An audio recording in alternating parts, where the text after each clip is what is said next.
Hoje vamos falar sobre curva de tendência usando marketing de streetwear e influenciadores como exemplo. Inclusive trouxe até meu quadrinho aqui para fazer um gráfico para vocês. Vai ser um vídeo bem técnico, né? Então já se inscreve no canal, deixa o like e no final do vídeo comenta se você gosta desse tipo de conteúdo um pouco mais técnico, uma abordagem um pouco mais aprofundada sobre algum conceito de moda. Esse conteúdo, né, eu aprendi um pouco na minha pós-graduação de moda. Para quem não sabe, eu sou pós-graduado em moda pela FAAP, né, mais especificamente em Fashion Business, mas também tem vários livros que abordam esse conceito e no final do vídeo eu vou indicar alguns livros que trazem esse conceito. Inclusive eu quero fazer um vídeo só de indicação de livro de moda, então se você acha interessante, comenta aí que eu vou trazer esse tema aqui pro canal também. Então bora lá! Tendência, né, é uma curva, pelo nome mesmo dá para entender que é uma curva que simboliza a vida da tendência. Então, é o início, o auge da tendência e o fim da tendência. Então, vamos supor que aqui é o auge e aqui é o final. Vamos falar sobre a posição, por exemplo, da High Company, onde ela fica nessa curva de tendência, a Pier, a Renner também, a Reserva, enfim, várias marcas. E vou citar alguns influenciadores aqui, porque também existe ali certa localização para cada influenciador em cada público que ele atinge. Então essa curva de tendência ela passa por 5 públicos. Primeiro são os inovadores, depois ela entra ali nos primeiros adeptos.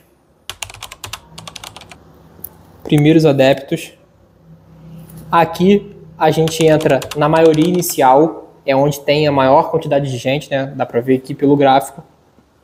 Maioria inicial. Aqui a gente tem a maioria tardia, vai pegar a tendência um pouco depois desses públicos aqui. E no final são os retardatários, são os caras que são completamente desligados de moda e vai chegar nesse público por último, é onde que começa ali o declínio da tendência. Então aqui a tendência se inicia, aqui começa a vida da tendência. Aqui são os primeiros adeptos, então vamos lá, alguns conceitos básicos. Não necessariamente a tendência vai cursar todo esses públicos. Pode ser que a tendência pare na maioria inicial. Tem várias, sei lá, peças de roupa que não é todo mundo que usa, então é muito diferente por exemplo, a maioria tardia usar. E aí ela para de ser, né, ela para de cursar essa onda. Ela para de evoluir para os outros públicos. Então é como se cada público desse fosse um filtro para ver se a tendência vai, né, se concretizar, vai se permanecer. Um exemplo interessante de tendência que deu um pico e acabou, foi a tendência de botar um lenço na cabeça. Lembra? No Rock in Rio estava cheio de gente usando isso.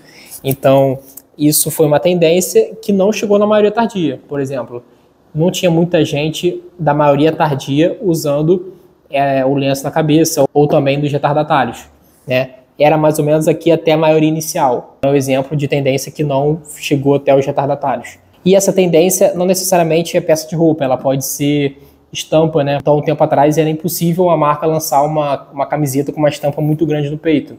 Hoje existe essa tendência, a camiseta ela tem uma estampa maior. Um tempo atrás era só a estampinha pequenininha, né? A própria Rai só tinha estampinha pequena no peito e todo o mercado meio que ia nessa linha.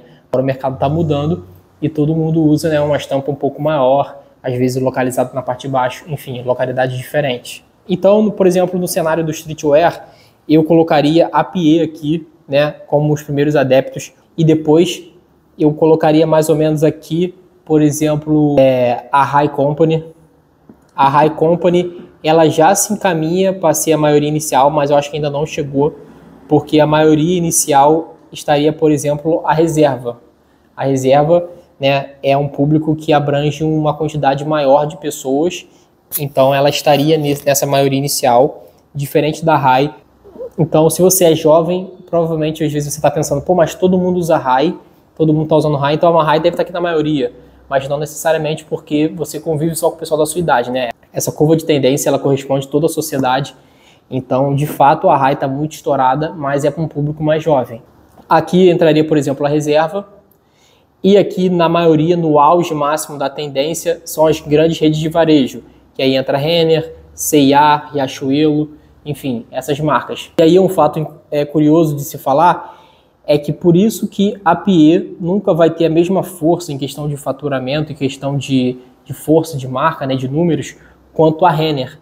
Porque a Renner, olha o tamanho do público que a Renner está atingindo e olha o tamanho do público que a Pier está atingindo. Então a Pier, por mais que seja sofisticada, inovadora, ela nunca vai ter ali o impacto, né, em questões de número, como a Renner, a Riachuelo, a C&A tem. Então você vê que a Pier, né, já zerou o game, mas ainda assim é uma marca que você pergunta às vezes para um público mais velho, um público que não está tão focado na moda, as pessoas não conhecem, porque não atinge a maioria inicial, não atinge ali o leigo da moda. Então, outra marca aqui que eu colocaria entre a maioria inicial e a High, né, tá ali no meio termo entre os primeiros adeptos e a maioria inicial, seria a BAO. Então, acho que a BAO entraria aqui um pouco depois da High, né? A BAO ainda assim ela vai adotar tendências depois e a maioria inicial estaria aqui. Então, esse gráfico aqui, ele corresponde também a quando a marca vai lançar essa tendência e se ela vai lançar. Então, vamos supor que uma tendência se inicie. A primeira marca dessas aqui que eu citei, que iria colocar uma tendência na pista, seria a Pier. A Pier iria adotar uma tendência, depois de alguns meses a Rai iria lançar na sua coleção, depois a BAO, depois a Reserva e aí depois as grandes redes de varejo. Um exemplo que eu dei lá no meu TikTok, inclusive segue aí, eu fiz um vídeo falando sobre esse gráfico também. Um exemplo de tendência eram as camisetas goludas, né? Aquelas camisetas com gola de 4 centímetros. Antigamente não tinha, era só golinha fina, né? Nenhuma marca fazia. Aí, uma das primeiras marcas a fazer essa gola um pouco mais robusta foi a Pier. Depois disso, a Rai também deu uma engrossada. E aí foi um movimento natural de todas as marcas. Hoje a BAO tem uma gola um pouco mais grossa. A Renner, você vai na Renner, você vai na C&A, tem várias camisetas com gola grossa. Então essa aqui foi uma tendência que a Pier embarcou antes, né? Você vê coleções bem antigas da Pier, já tem uma gola muito grossa. Era até difícil de achar no mercado, mas a Pier já fazia. Então a Pier vai abraçar a tendência primeiro e depois vai passar para essas demais marcas. Pode ser que não passe também, como eu falei, isso aqui são filtros sociais. Pode ser que esse público não esteja favorável a usar determinada tendência e eles não vão usar e a tendência vai acabar aqui. Mas se a tendência fizer todo esse trâmite, ela vai chegar na maioria inicial, vai chegar ali na grande massa, né? A maioria inicial, a maioria tardia. E aqui na maioria tardia é quando começa o declínio da tendência, que é aquele momento onde as pessoas falam, pô, tá todo mundo usando tal coisa, eu vou parar de usar. E aí o que acontece? Como chegou aqui na maioria, os primeiros adeptos, os inovadores, né, que são os descoladão, eles não querem ser vinculados com a maioria inicial, a maioria tardia, eles não querem se vestir igual a eles. E aí, como tá todo mundo usando aqui na maioria, eles param de usar. E falam, pô, não vou usar mais isso não, tá todo mundo usando, vou mudar. E aí, eles param de usar, aí os primeiros adeptos param de usar também, a maioria inicial para de usar, a maioria tardia para de usar, e aí acontece ali o declínio da tendência, e depois vai chegando só depois nos retardatários, que aí, de fato, é o fim da tendência, acabou. Nada impede da tendência se reiniciar, né, ressurgir, renascer. Acontece vários casos de tendência que elas surgem, né, coisas antigas, por exemplo, a pochete. A pochete era um negócio extremamente antigo, ninguém fazia ideia que alguém ia usar a pochete de novo, por ser muito feio. Só que começaram a usar de novo, e aí os inovadores começaram a usar, passou para os primeiros adeptos e foi indo. Brrr. Hoje, sei lá, eu diria que está por aqui, talvez... ou talvez até tenha acabado, porque eu não vejo mais ninguém usando aquela pochetezinha clássica, né? Mas a tendência, ela vai chegar lá e vai acabar, e pode ser que comece de novo depois de 1 ano, 2 anos, enfim. E aí, quanto tempo dura uma tendência? Depende. Hoje, com a evolução da internet, tem tendências aí que duram 2 meses, né? O próprio lenço na cabeça que eu usei como exemplo foi um negócio incrível, porque foi um pico de todo mundo usar e todo mundo parar de usar. Foi muito rápido, então eu acho que com o andar da carruagem aí das redes sociais, com acesso também a várias tendências, porque antigamente tinha ali um bloqueio de questão financeira, né? Hoje a gente tem as redes de varejo aí da China, então hoje todo mundo pode ter acesso a qualquer peça de roupa muito rápido.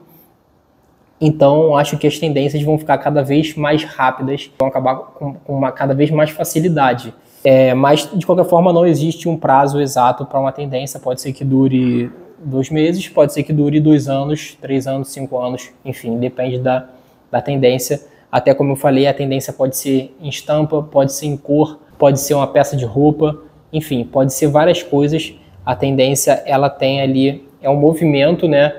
Um movimento onde um grupo de sociedade vai começando ali a um determinado comportamento. Pode ser um comportamento de preferir uma cor, de preferir uma peça de roupa, enfim. Cada público consome cada criador de conteúdo. Então, vamos supor que existe um influenciador muito famoso, que é o Macho Moda, ele fala de moda. Só que ele fala para esse público aqui, a maioria tardia e a maioria inicial, né?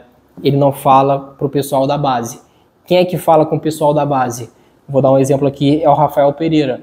O Rafael Pereira é um influenciador, estaria aqui nos primeiros adeptos, né? Ele comunica com esse público aqui que é um pouco mais ligado na moda, um pouco mais focado na moda, diferente do cara do Macho Moda, que comunica com o público, né, que é um pouco maior, um pouco mais abrangente. Por isso que o Macho Moda tem muito mais seguidor do que o Rafael Pereira, né? Porque o público do Macho Moda é muito maior do que o público do Rafael Pereira. Exemplo aqui de alguns grupos sociais, de alguns grupos, né, citando ali alguns influenciadores como exemplo, citando algumas marcas do streetwear.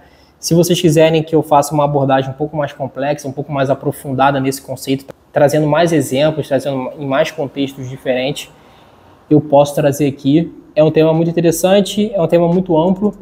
Então é isso, acho que eu falei basicamente tudo. Não sei se ficou um pouco desorganizado, um pouco confuso, mas comenta aí se você gostou, se você conseguiu entender todos os conceitos. Comenta aí se você acha interessante esse tipo de vídeo. Se for interessante para vocês, eu trago mais vídeos desse, né, um pouco mais técnicos. Então comenta aí, é muito importante para eu saber mais ou menos qual linha o canal deve seguir. Então é isso, se inscreve no canal, porque fazer vídeo desse aí, conteúdo é complicado, né? Comenta aí se você gostou, deixa o like, que é muito importante, ainda mais pro YouTube que a gente está começando agora. E, claro, se inscreve no canal. Segue no TikTok e no Instagram também. Eu posto meu trabalho em tempo real, eu também trabalho como stylist, eu trabalho como produtor de moda, diretor de moda também, eu tenho minha marca de roupa também, inclusive segue aí. Enfim, tudo conectado à moda, então me segue lá no TikTok e no Instagram. É isso, é nóis. Valeu!